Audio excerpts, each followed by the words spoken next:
YouTubies. So, if you've already figured out whether, welcome back to the Morganfire channel, and I want to see something. Okay, so if you continue in the series of creating a sacred space, and if you've already figured out whether or not you are going to put up an altar or not, I'm going to just use, for example, if you have, which you should, for my recommendation,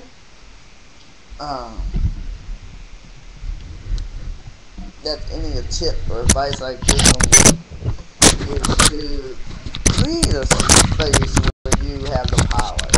Like, that's what it feels like to me. Now, when I use this camera, having a web so retarded. Every time you click the button, it wants to pause.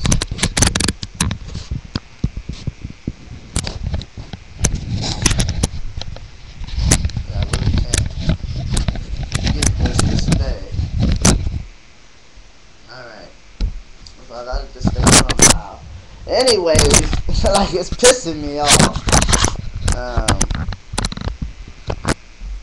But there. Shit. Finally. Alright. So there you go. You have your altar.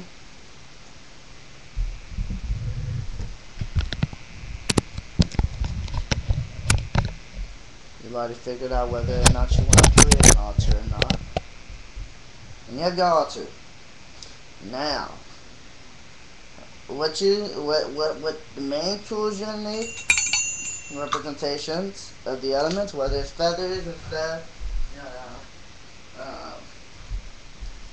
whether it's something like that, or something like a feather or something, whether it's anything you want.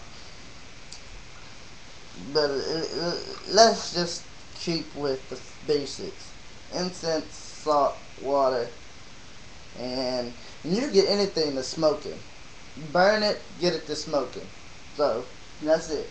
Yeah, it might not smell all good. That's why we use incense. But you need something to be smoking, or something like air, something waving, something representation. Now, here's what I'm gonna tell you this one. This is your focal point. You should have your pentacle, which is phone call. Hello. Alright. Love you. Thank you. Wait, you coming over there to take Joe?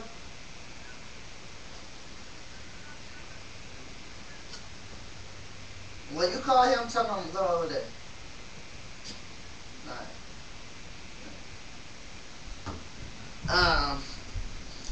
Now, sorry about that, but you're going to want to have like your pentacle, something like a pinnacle or something. That's right, question or something. Now, here's very simple, very basic. You see this? That's a magnet on the back, which it shouldn't be there. But it's supposed to be on the other one. Now, there you go. Hello. Huh? Yeah. Alright.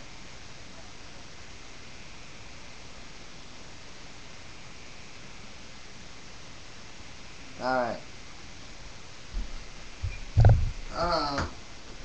Anyways. You want to take your thing. Take your thing. Affirmation, whatever you want to call it. And you're going to want to go right here.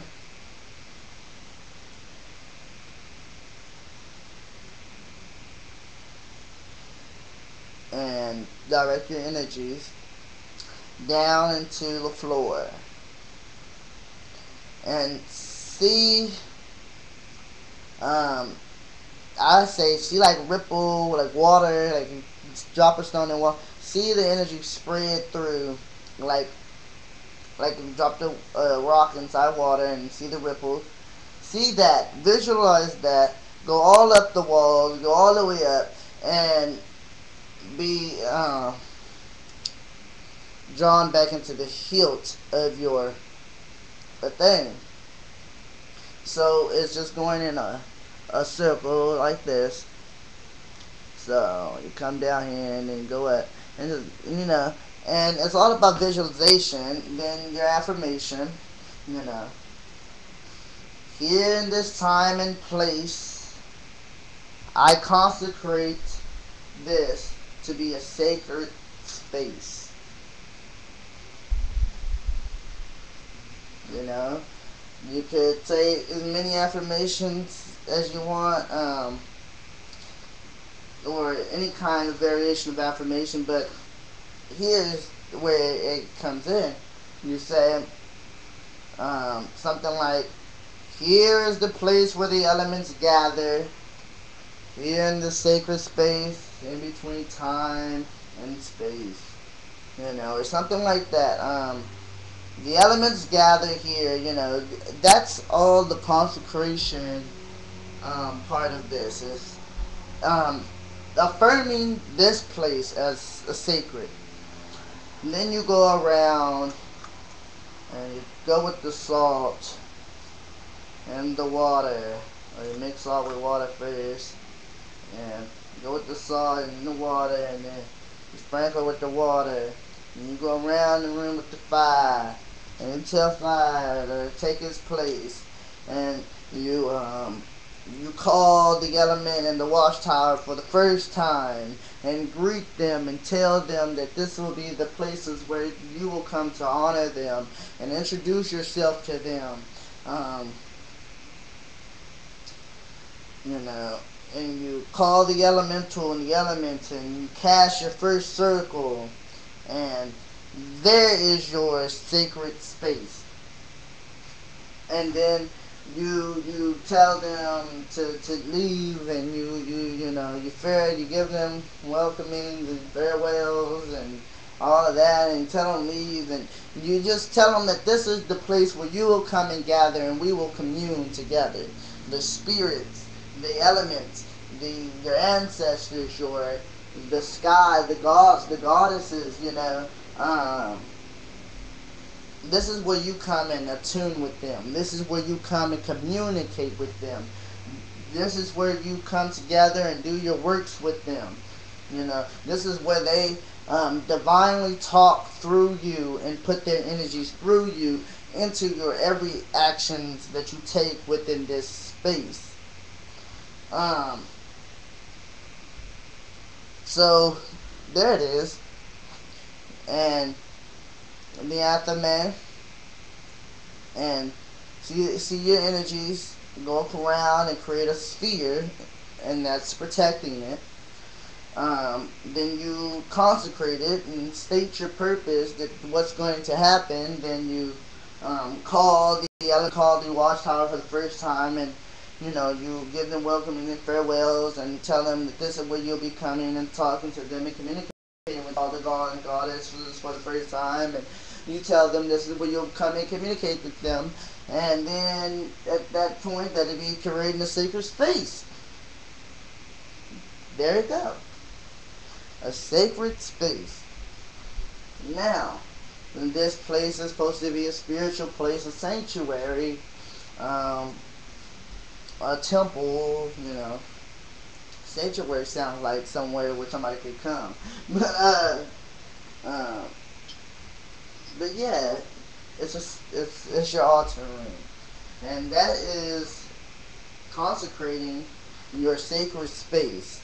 After you've cleansed it, you do whatever kind of process that you feel is right for you to.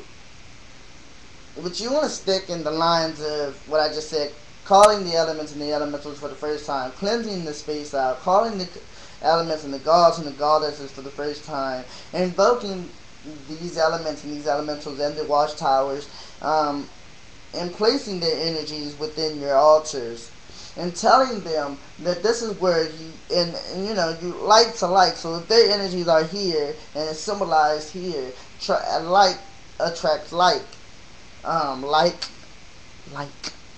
um so just like them, it attracts them. So you put their energies and you ask them to place your hands upon your altar, and you ask them to place their energies and and mix their energies and combine their energies with the energies of yourselves and your altar. And this is creating your sacred space. And you go, or you might want to press your hands up against the walls, or on the floor, and just feel your energies pulsing, and tell them to place their hands upon the walls and add your energies, infuse your energies, and that is creating your sacred space. That's just the way I do it.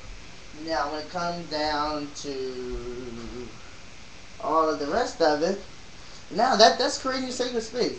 Now you cast your circle for the first time and everything like that. Okay, so the next video that I will be doing is about circle casting and the difference. And not even the difference, because you cast in a circle during the process of creating a sacred space. So it's within the ritual, it's within the process, And sacred casting a circle can be just as simple as taking your thing, and marking a spot and transferring your energies. Hold up, G. You want eggs now? No. Sure. Why you cooking? Dinner will be ready in a couple of minutes, hours. And you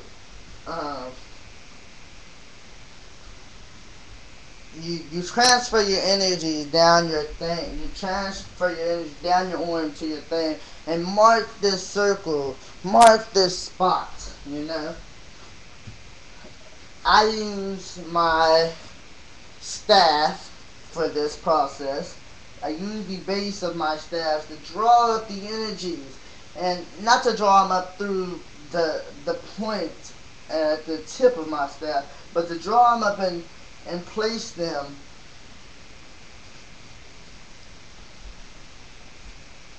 place the circle upon the ground, and place the energies into a circle, a boundary. And that's all through visualization. And with your thing and everything is with visualization. But for me, I could feel my energies. Not visualizing. I could just feel my energies going down my arm into the floor and infusing a circle with the steps that I take. And then I just see every step that I take light up, and a circle be bound.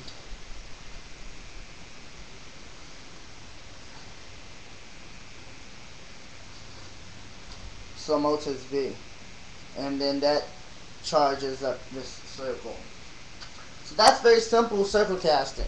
Very simple, very easy, very simplified. And then just stepped outside of the circle, but here it go. When you want to draw it up, you go in the other direction with your wand. I like to use this one for healing since it has this crystal, but I also draw it up with this wand. This circle that was cast now shall no longer last.